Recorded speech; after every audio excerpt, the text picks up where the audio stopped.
As a grandmother raising 2 grandchildren, one of my favorite things is watching my grandkids truly connect with the world around them. On a recent road trip back home through the Grand Tetons and Yellowstone, I asked my grandkids to put down their tablets and just look. Their favorite part of the entire trip? The animals. That's why I'm so completely in love with Dr. Dale Atkins' new children's book, Dear Dear. Dr. Dale is a family psychologist with over 40 years of experience, and she's written a beautiful love letter to nature that teaches our kids how to slow down, observe, and become stewards of the earth.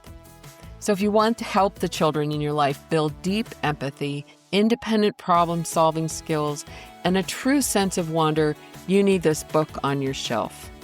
You can purchase Dear Dear right now by going to drdaleatkins.com. That's DRDALEATKINS.com, where the link goes straight to her publisher, or find it on Amazon and Barnes & Noble. Let's help our kids log off the screens and tune back into the world. Why is it that the moment the lights go out, the biological alarm goes off? In the second cradle, bedtime isn't just a routine, it's often a battlefield of abandonment, anxiety, and night terrors. Well, today we're joined by sleep expert Allison Ajiti to discuss how to stabilize the nighttime environment. We're auditing the YouTube babysitter, decoding the circadian rhythm of trauma, and learning why boring is actually your greatest leadership tool. Welcome to Grandparents Raising Grandchildren, Nurturing Through Adversity. In this podcast, we will delve deep into the challenges and triumphs of grandparents raising grandchildren. As we navigate the complexities of legal, financial, and emotional support, I invite you to join us on a journey of exploring thoughts, feelings, and beliefs surrounding this growing segment of our society. Drawing from real stories and expert advice, we will explore the nuances of child rearing for children who have experienced trauma and offer valuable resources to guide you through the intricate journey of kinship care. We'll discuss how we can change the course of history by rewriting our grandchildren's future, all within a supportive community that understands the unique joys and struggles.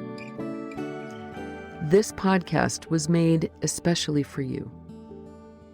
Welcome to a community where your voice is heard, your experiences are valued, and your journey is honored.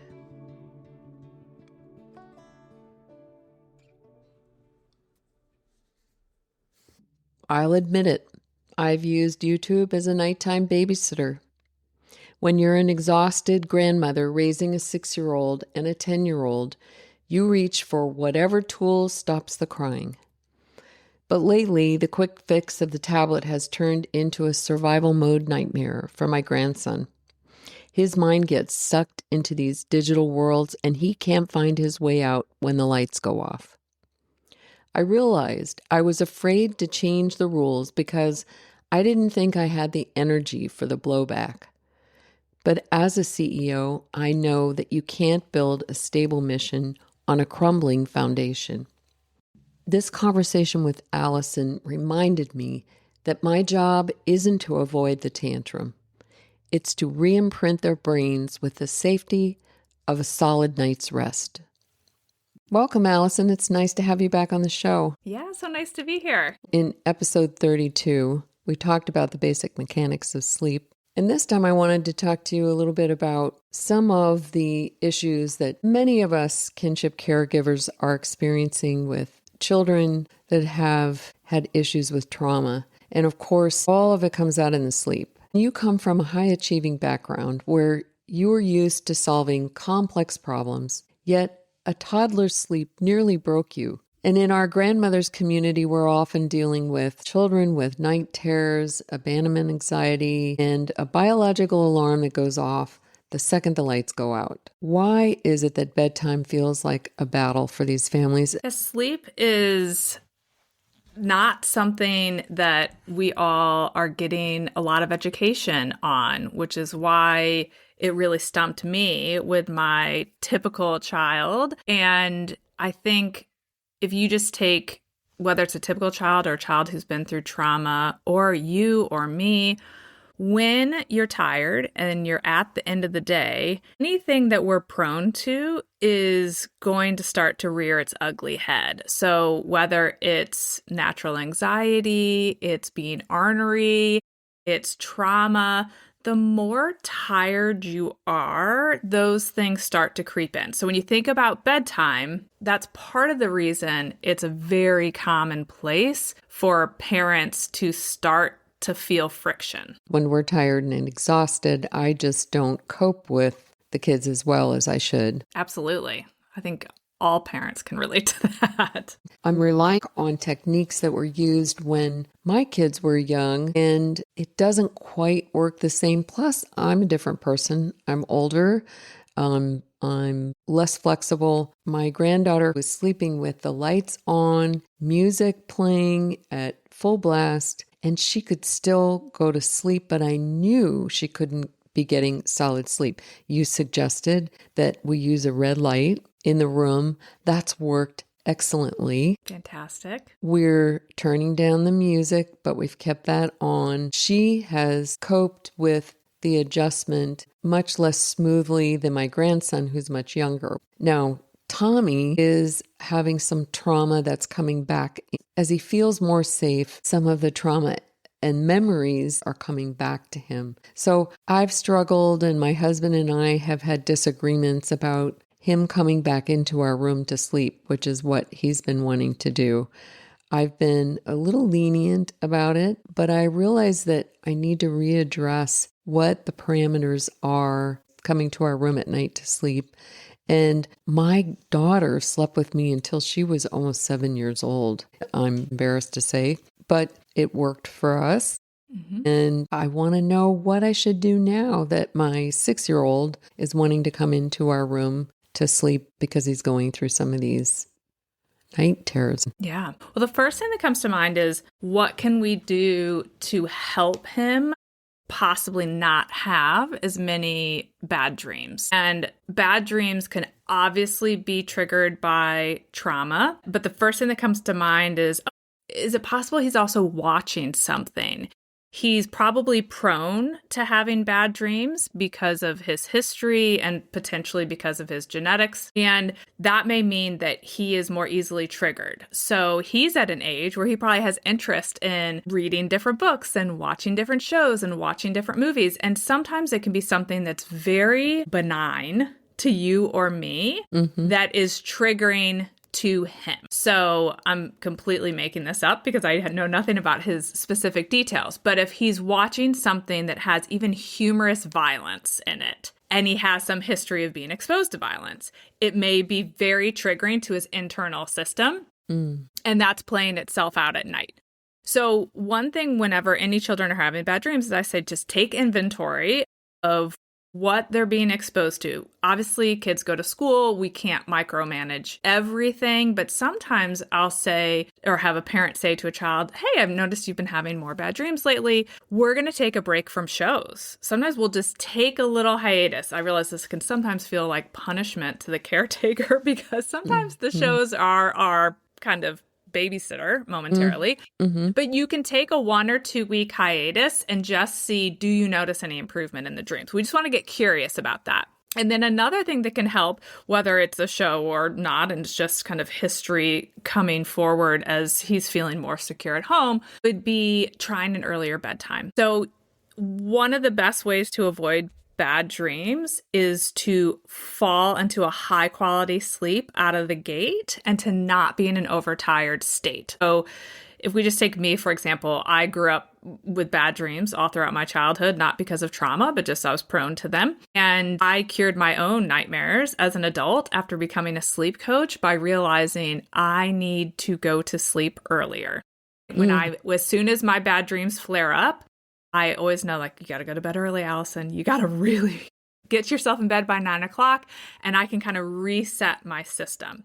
So whenever a child has bad dreams flare up, I always say one thing we can start to do after we take inventory of any potential triggers to them is to try to put them to bed a little bit earlier. And with a 6-year-old, I would say we're going to do a little experiment. I learned that sometimes getting more sleep is one of the best ways to help someone not have bad dreams. So we're going to work on trying to help you get a little more sleep, and we're going to see if it helps. And so testing out some of these things that may naturally help him. But as it relates to coming into your room, you can always have some sort of structure in place. So I don't know what your current structure is, but you could say something like, if you have a bad dream, you can come into our room and what? Is it we'll take you back to bed and rub your back? Is it you can sleep on this mattress on the floor in our room? That's going to be very dependent on what you think your child needs. But having a clear structure also helps with general kind of nighttime anxiety of knowing what they should do if they're having a problem, and then what they can expect from their caretaker in return.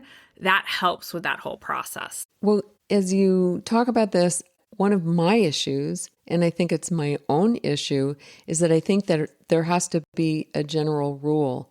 I notice that it's more a problem for me than it is for the kids when I change the rules. So I know that because we're having some sleep issues right now, I'm hesitant about saying, we're going to try a new thing. We're going to try going to bed without watching YouTube. You are not alone with letting children watch YouTube. It's all the rage.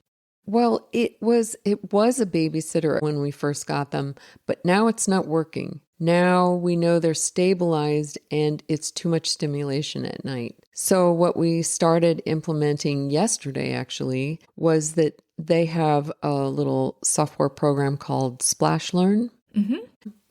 And they like it. It's entertaining as well as educational. And it worked really well yesterday when we started using it. It helps them just get into the sleep mode, but it's boring to them. Boring. So they fall asleep quickly. It's entertaining, which they need because they're a little fearful of going to sleep at night, and they go to sleep quickly. So it worked super well. Yep. And Tommy was excited to go to sleep. So we didn't take their tablets away completely. I was nervous about implementing it, but the kids seemed to accept it pretty well.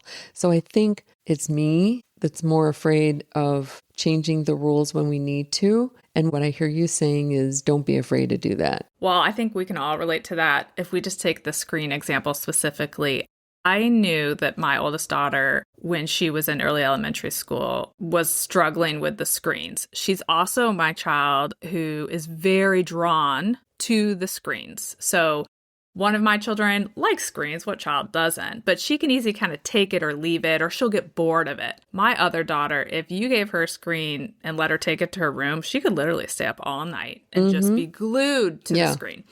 And we were having a lot of struggles once she was in elementary school with her transitioning and her behavior. And she's also my child who's prone to bad dreams.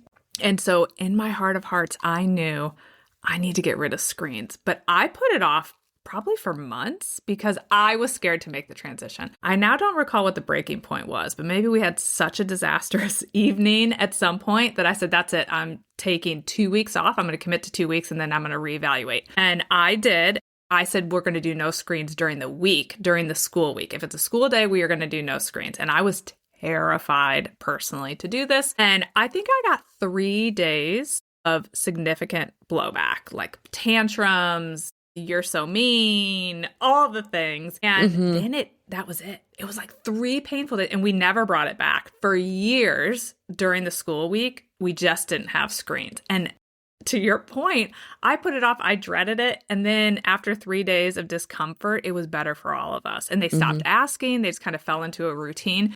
So I think it's very normal sometimes for us to have angst around parental change, particularly if you have children who have big feelings. They are children not afraid to express their big feelings. And one of my children very much falls into that camp. And so I have to mentally prepare myself when I know I'm doing something that's going to get a big response. Yeah. Well, I'm really glad I brought that up because I do think that's a big fear for, it sounds like for all parents now that tablets are all the rage. Mm-hmm. But I was surprised to see how there was resistance, and with the one child that is more attached to screens, definitely you could see the fear come up in her right away. And my husband and I thought, oh my gosh, we can't handle it if we have to go through a week of her being traumatized by taking the screen completely away. But I really was surprised at how well it went. And then we talked about it this morning. I said, how'd you sleep? They go, oh, fine. It's like, oh, okay. That worked well. So we'll go with that. And yes, when you brought up the issue of what they're watching, something I've noticed is that I've allowed the kids to play some of these online games like Minecraft and Roblox only in controlled environments. Thinking that that would solve the issue of me being concerned about them having contact with people I didn't want them to have contact with. But the thing I didn't expect was that their minds are sucked into these worlds where there is the constant fear of things coming after them. And not only that, but just the fact alone that their minds are constantly doing something. I mean, I started playing with the kids just to find out what it was like and to let them know that I cared about what they were doing. And it was fun in a way. It wasn't very relaxing for me, but I enjoyed the time that we had together. And I realized that their minds are so consumed that when they turn the tablets off, even when they're ready to go to bed, their minds are still going. Absolutely. And so Tommy would say to me, it was almost like, help me, I can't get out of this world. And so we put an end to that. They're not allowed to watch it after 5 o'clock, and we give them a time limit, which we still have resistance about. But anyway, that whole problem of being sucked into a universe that they can't get themselves out of at bedtime is something we've had to eliminate. Or even when they sleep. So those things can come back into their dreams. You can only dream about things you've been exposed to. And so those things, if it was stressful, even if you're playing that game, like you said, it wasn't that enjoyable, there can be an aspect where you're having fun, but it's also stressful, if that makes sense. It's a lot of work. There's a lot happening. So your nervous system is like, oh my gosh, I'm in the game. And there's just a lot happening. So then when you go to sleep, that's when your body's processing the day. For better or for worse, what happened is getting processed when you sleep. And so it can come back up if there was stress while playing it. And this falls into the camp where I always say we need to get curious about what is making it harder for our child to sleep if they're having struggles. And so this would not be an easy task that I would suggest. But what you could suggest, and he's not going to like it because he's 6, is I have noticed since we've been playing the video games that you've been having more dreams and your sleep has been harder. And I have recently learned, because funny thing, Mom, Dad, Grandma, Grandpa, we are not born knowing everything about sleep. I've recently learned that those video games could actually be making it harder for you to sleep. And so we're going to do an experiment and we're going to take a break and we're going to try 2 weeks without the video games and we're going to see what happens. And he could say, no, it's not that. And whatever it may be. But until you try, you just don't know. So, my oldest daughter had a terrible nightmare situation after watching the movie Frozen. And she got very hung up on this one specific part of the movie. And it's where the snow monster beast comes in and throws the princess out of the castle.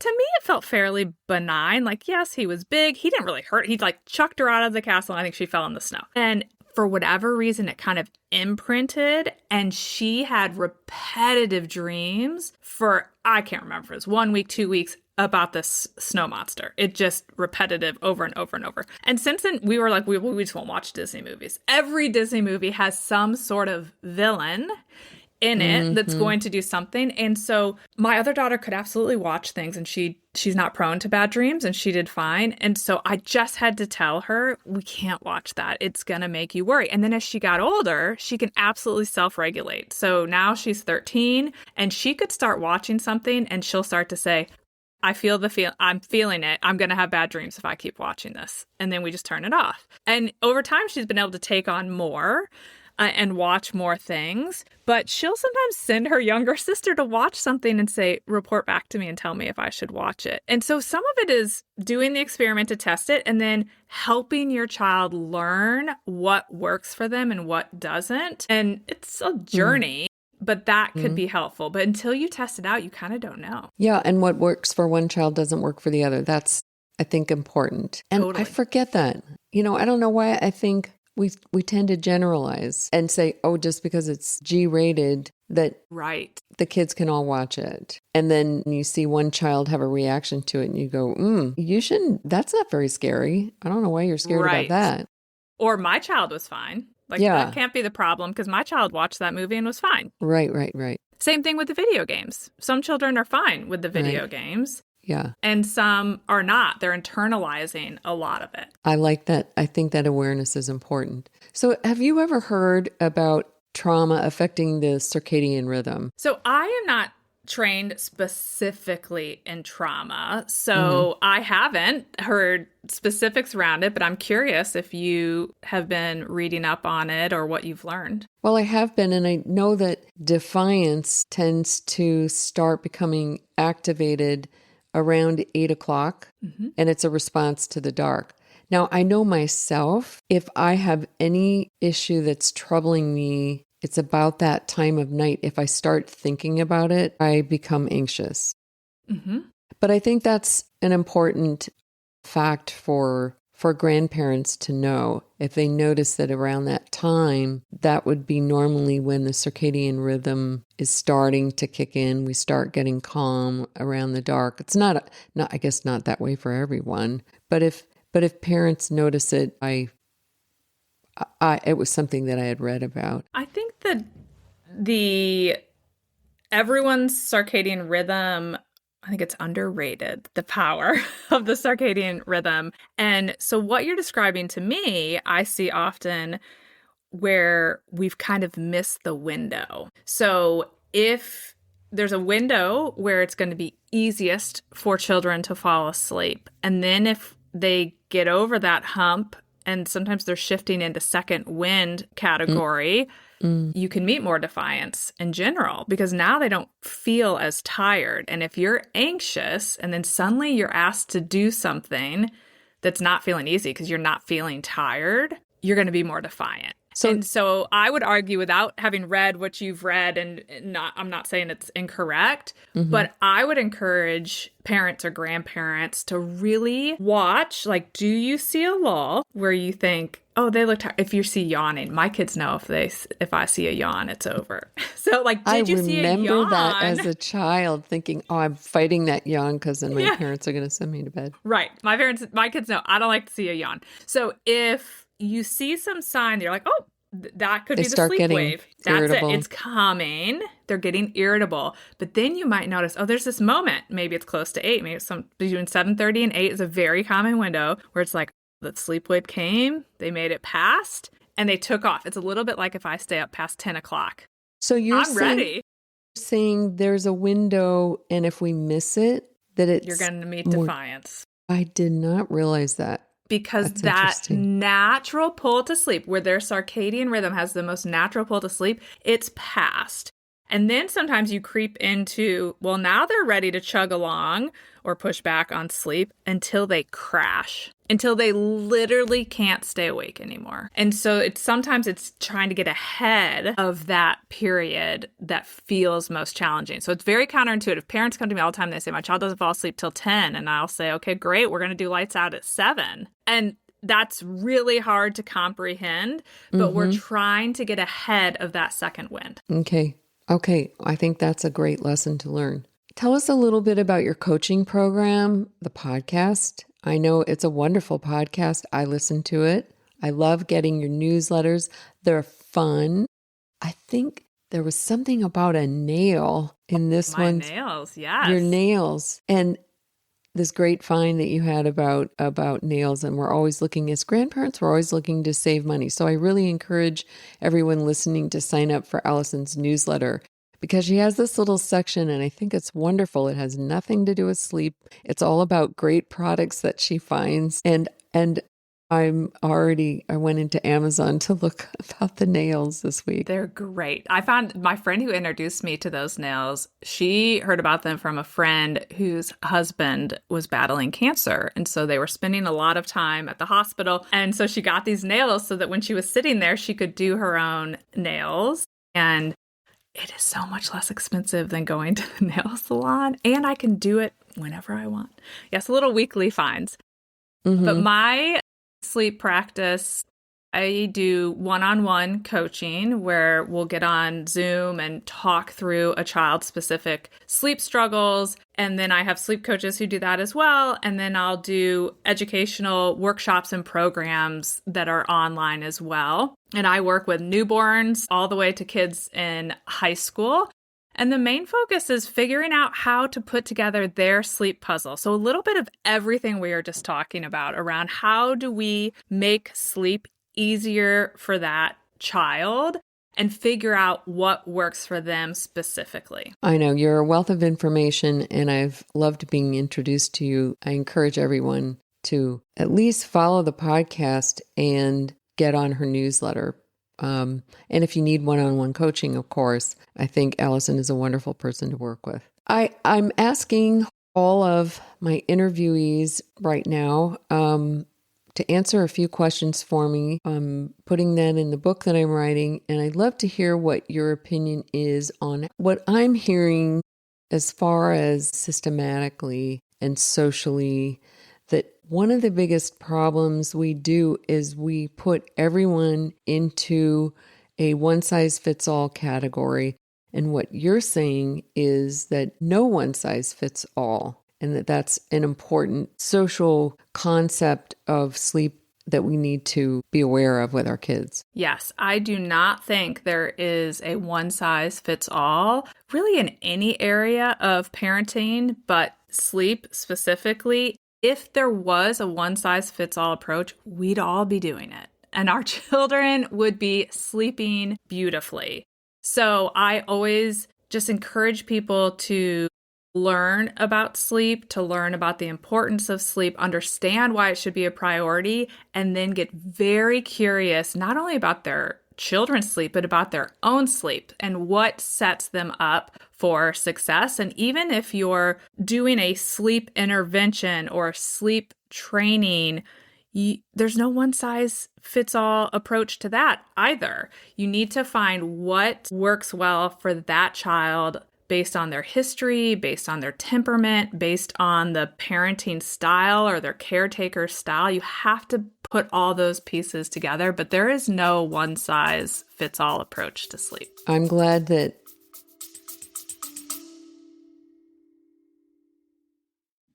before we jump back into today's episode, I want to talk to you about something incredibly close to my heart. If you're a grandparent raising a grandchild, I need 10 minutes of your time for something that could change the future of your family and thousands of others. I'm personally supporting and filling out Jill Bryant's new survey, The Subjective Well-Being of Grandparents Raising Grandchildren. Jill isn't just an academic. She's spent years researching the deep complexities of counseling and the lived reality of kinship care as both a professor and a grandparent raising a grandchild. Her work focuses on the complete subjective well-being of kinship caregivers. And it's exactly what it sounds like, a practical map for moving families out of the initial trauma of unexpected custody and into a space of long-term stability and advocacy. Listeners, taking this 10-minute survey gives our advocates the timely, real-world data that they need to fight for the funding and structural support your family deserves right now. I'm doing it, and I strongly encourage you to do the same. We've made it incredibly easy to find. We will provide the link right in our ad notes, and it's pinned right at the top of our home webpage at grandparents-raising-grandchildren.org. Let's make our voices heard.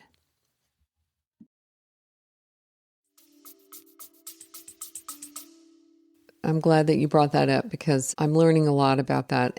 And that's not something I was aware of before I met you and we spoke. My taboo question is, and since this is something I'm dealing with, my grandson is wanting to start coming into our room to sleep with us. And because of his trauma background, maybe it's because I'm a grandma and grandmas are, I think, we want to be more flexible with these kids. We want to spoil them a little bit. And I'm letting him sleep in our room. Right now, my husband is not in agreement with me, but so it's somewhat of a marital issue. Mm-hmm. What do you think is okay and what's not okay when it comes to that? How flexible should we be? And what do we tell them? How do we deal with that problem? I think this falls into there's no one size fits all approach. And as Okay. a sleep coach who often gets asked, so are you anti-co-sleeping? Because usually someone's hiring me to help them get out of that situation. And I always tell people, no, I'm not anti-co-sleeping. If you are co-sleeping and it's working for your family, meaning anyone involved in the co-sleeping experience is getting the sleep they need, then that's fine. I actually don't have a problem with that. But if it's not working for someone involved, that's when you have to kind of evaluate what's going on. And so in your situation where it's not just a black and white situation, there might be some middle ground where you and your husband decide, okay, we're going to have a transitional period where we're going to build him back up to being able to sleep independently. And if that's the goal, that's where you want to start looking at all those other pieces, like what is causing his bad dreams? What is causing his angst at night? Is there anything we can do to naturally relieve that? And then it's, well, you can come in and do X, Y, Z. Is it sleep in our bed or is it sleep on a mattress on the floor? Yeah, that's where I draw the line. He can't sleep in the bed with me. I can't get sleep. I would have done that when I was young. Yeah. But not now. And I think that's fair. And so he sleeps on the couch. Right. So then that is the option. And if you're going to move away from that ultimately, if that's what you guys want to do, then you want to just have a clear plan and tell him that that's going to happen. What's not effective and which is very stressful for children and ultimately the caretaker as well is to suddenly he goes to bed and you and your husband decide tonight we're not letting him do it. But he went to bed and he did not know that. And then he comes in the middle of the night and you say, no, not tonight. That is very upsetting. Children don't like change anyway. And if it's sprung on you in the middle of the night, you're not going to be happy. And that's going to be distressing. And so I always tell people, if you want to make a change with your child's sleep, it needs to be thought out, it needs to be intentional, and it needs to be communicated before any sleep is happening. So I always say at least before dinner. You want them to have a little time to digest it. It doesn't mean they're going to say, thank you so much for sharing that lovely plan. I will happily do that. But it does mean when you're saying, no, not tonight, remember, we're going to do this. Even if you get pushback, there's not that sense of feeling out of control because you're just doing what you told them you were going to do. And so there's some security in that of, oh, they're doing what they said and we're sticking to a plan. So I think if you decide co-sleeping's not working, then you want to be thoughtful about that transition away from that. Thank you. I think that's good to remember. And my last question is a policy question. If you were COO of National Health in this country, what would you mandate that parents know about sleep education? Well, I'm certainly not qualified to have that position. One thing. But if you were.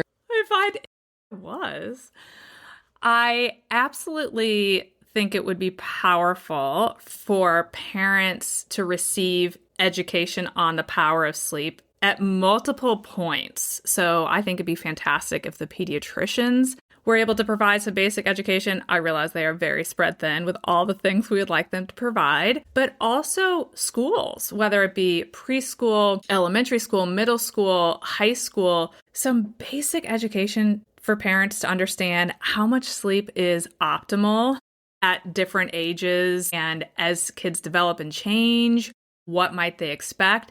And then just understanding the importance of sleep. Sleep helps with emotional regulation. It helps with impulse control. It helps with learning retention. It helps, as you've already pointed out, with processing trauma. So helping people understand that there's a reason to keep sleep a priority. It helps with immune systems. I mean, it is literally the foundation that we can build a lot off of. And so I would love to see pediatricians have some basic education they can share, and then schools along the way to help parents understand how it could be helpful to their children to keep sleep a priority. And is it still the belief that the best sleep is between certain hours of the day or Well, you night? want it? Yes, it's absolutely important. To get the most restorative sleep, you want to sleep in alignment with your circadian rhythm. So, for example, if you took someone, let's say a healthcare worker who works a night shift, if you were to track the quality of their sleep, even if they came home and they slept 7 to 8 hours after their night shift, the quality of that sleep is not as restorative and healthy for them as it would be if they slept during the night. So the timing of sleep is important. I wear a sleep tracker. The quality of my sleep when I fall asleep closer to 9:30 is much better than when I stay up till 11. And so finding that window, that's when we talk about. And it's a bit different for everyone. For everyone. It's going to be a little bit different. But for kids, it's early. It is just over and over been proven to me that they do better with an earlier bedtime. And so that's the education piece I think a lot of us are missing, is the fact that kids can get a lot more sleep than we think they can. My 11-year-old's ideal bedtime, while we don't hit it all the time because she plays sports, is 7:30. And so I think you're just not hearing that. You're not hearing that your 11-year-old could probably still get 11 plus hours of sleep. And when she does, she's her best little self. She can get by on less, but she is her best little self when she gets that much sleep. Now, my daughter, who's 18 months older than she is, so not much, did not need that much sleep when she was 11. And so at each kid, it's nailing down the timing of their sleep and how much sleep allows them to be their best little self. Thank you. Thanks for reminding us all of that. You've been a wealth of information. Thanks so much, Allison. I really appreciate your time. I always love connecting with you, so thanks for having me back. As do I. Thanks, Allison. Bye-bye. Okay, let's go to the reflection room. Allison mentioned the sleep wave, that narrow window of time where sleep is actually possible before the second wind of defiance kicks in. So ask yourself today, am I missing the window because I'm trying to finish one more chore? Am I prioritizing a clean kitchen over a regulated grandchild? Well, this week I challenge you to try the boring experiment. Turn off the screens, dim the lights, and get ahead of that wave. Your sanity and theirs depends on it. Join us next week as we sit down with Matt O'Neill. We'll be discussing how to identify the 8 bad moods we struggle with as kinship caregivers and how to shift our internal weather so we can lead from a place of joy instead of exhaustion. We are 2.7 million strong, still nurturing and still here. We're the ones keeping watch in the night, turning on the red lights and proving that safety is a place where you can finally close your eyes. Your heart is the most important asset on this balance sheet. So keep nurturing, keep leading, and I'll see you in the next boardroom.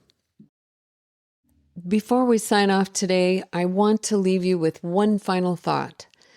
Kinship care can often feel like an incredibly lonely journey. When custody happens unexpectedly, it's easy to feel like you're the only one navigating the trauma, the system, and the sheer exhaustion. But you aren't alone, and that is exactly why your story matters. You're letting another grandparent out there know that they are seen. We're building a roadmap to move families just like yours out of isolation and into long-term stability. Your unique experience holds the power to change the system for the next family. So please head over to grandparents-raising-grandchildren.org right now and fill out the contact form, or please email me personally at Laura Brazan, that's LauraBrazan, at grandparents-raising-grandchildren.org. Thank you for your time, and thank you for your heart.